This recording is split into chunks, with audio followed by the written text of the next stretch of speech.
Parte 2 de tipos de grafos, grafo conexo. Primero pasamos por varios conceptos básicos para llegar a la definición de grafo conexo.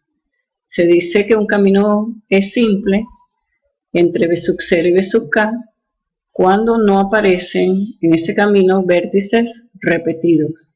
Por ejemplo, x sub 1, x sub 7, x sub 4, x sub 5 es un camino para pasar de x sub 1 hasta x sub 5 y no hemos repetido ningún vértice.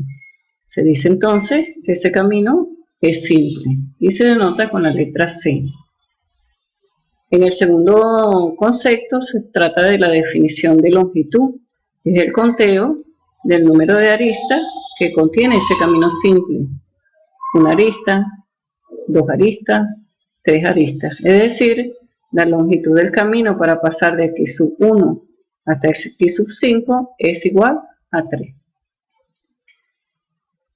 Un camino se denomina cerrado desde B sub 0 hasta B sub k cuando B sub 0 es igual a B sub k, es decir, de donde parte es igual a donde termina. Ejemplo de camino cerrado podría ser x sub 1, x sub 2, x sub 7, x sub 6 y vuelvo a x sub 1. Es decir, donde partí, termino. Un concepto muy importante es circuito, que tenemos que diferenciarlo bien del concepto de ciclo. Veamos qué es circuito. El circuito es un camino cerrado, es decir, de donde empiezo, llego, en el que se repiten vértices, se pueden repetir vértices, pero no se permite repetir aristas.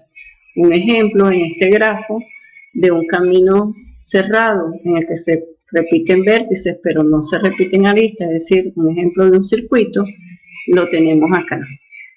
Acá está desglosado cómo fue el camino. Partimos de x sub 7 y llegamos a x sub 7. Veamos, x sub 7, x sub 3, x sub 4, x sub 5, volvemos a x sub 7, estamos repitiendo este vértice, x sub 2, x sub 1, x sub 6 y terminamos donde comenzamos en x sub 7. Quiere decir que hemos cerrado el camino. Hemos repetido la arista x sub 7 de donde partimos. No necesariamente el vértice x sub 7 es el que ha sido repetido. Y quería aclarar que no necesariamente el vértice que se repite es el vértice inicio y final. Por ejemplo, yo puedo partir de x sub 1, x sub 2, x sub 7, x sub 5, x sub 4, x sub 3, vuelvo a x sub 7, x sub 6 y retorno a x sub 1 que fue de donde partí. Y como retorné a x sub 1, que fue el vértice donde partí, es un camino cerrado. No repetí aristas, pero sí repetí este vértice. En el caso de la redefinición de ciclo, tenemos que también es un camino cerrado, pero no permite que repitamos ni vértices ni aristas, como el caso que ilustra en rojo. Acá vemos que ningún vértice se ha repetido, excepto el comienzo y el final, el vértice origen y el vértice extremo. Un grafo es conexo cuando siempre es posible encontrar un camino entre cualesquiera dos diferentes vértices. Siempre es posible conseguir una ruta para llegar de un vértice a otro. Si eso no es posible, significa que el grafo tiene una ruptura, que el grafo tiene una disconexidad.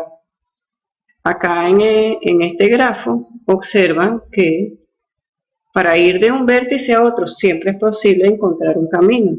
Supongamos que queremos ir del vértice x sub 3 hacia x sub 8. Bueno, puede ser este camino o también puede ser este camino.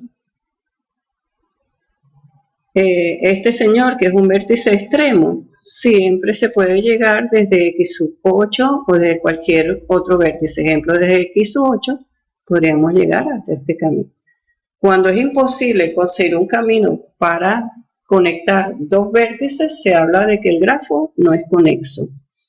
Si el grafo es conexo, pues es compacto, tiene una sola componente conexa.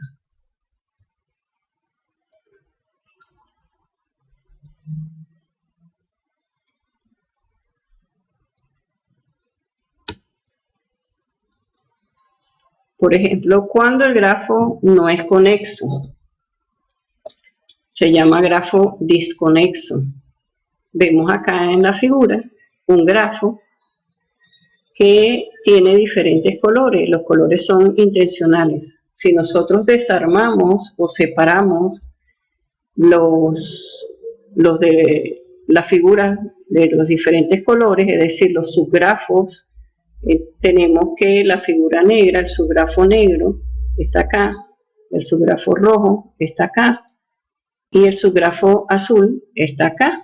Podemos ver que entre ellos no hay conexión, es decir, no es posible conseguir un camino para pasar de x sub 4 hacia x sub 9 o de x sub 4 hacia x sub 5, por dar un ejemplo, o de x sub 4 hacia x sub 8. ¿Por qué? Porque el grafo está disconexo, tiene componentes no conexas. Todo grafo desconexo está formado por la unión de un número de subgrafos. Esos subgrafos se llaman componentes. Este grafo disconexo tiene 3 componentes, a diferencia del conexo que tiene una sola. Veamos acá un teorema de conectividad. Un grafo es conexo si y solo si existe un camino entre cualquiera dos de sus vértices.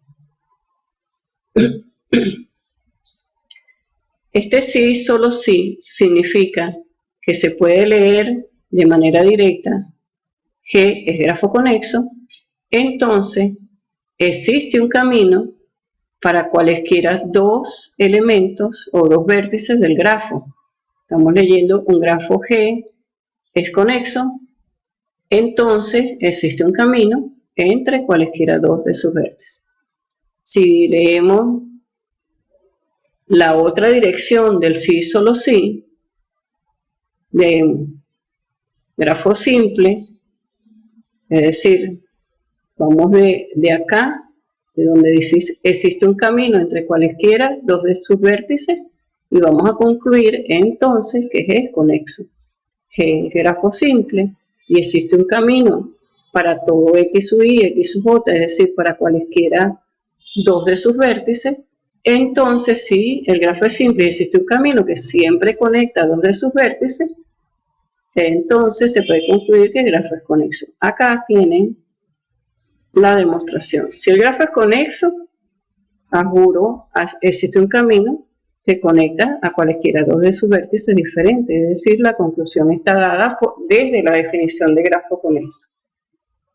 Y acá, en este sentido del condicional, decimos que si el grafo es simple y hay garantía de que existe un camino entre dos cualesquiera de sus vértices, es decir, ningún vértice deja de estar conectado, por lo tanto el grafo es conexo. Un ejemplo de ello es esta figura. El concepto de distancia y excentricidad. Para ello debemos tener un grafo G.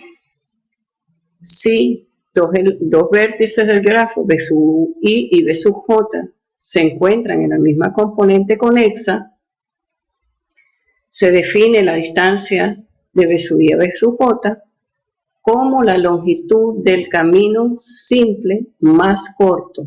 La longitud del camino simple más corto. Ese camino une a B sub I con B sub J. Luego leemos lo de la excentricidad. Vamos a ver la distancia acá ilustrada en este grafo. La distancia de B sub 1 a B sub 7 tiene que ser el camino más corto. Tiene que considerarse el camino más corto. No se permite, por ejemplo, ir de B sub 1 a B sub 2, después pasear por B sub 5, B sub 6 y llegar a B sub 7. Tiene que ser el camino más corto, es decir, de B sub 1 a B sub 7. ¿Cuántas aristas se utilizaron? Una sola. Quiere decir que la distancia de B sub 1 B sub 7 es igual a 1. Para ir de B sub 1 B sub 2 también hay un camino. El camino más corto tiene una sola arista. De B sub 1 a B sub 6 puedo pasar por B sub 7, tiene 2 aristas, o pasar por B sub 2 y tiene 2 aristas.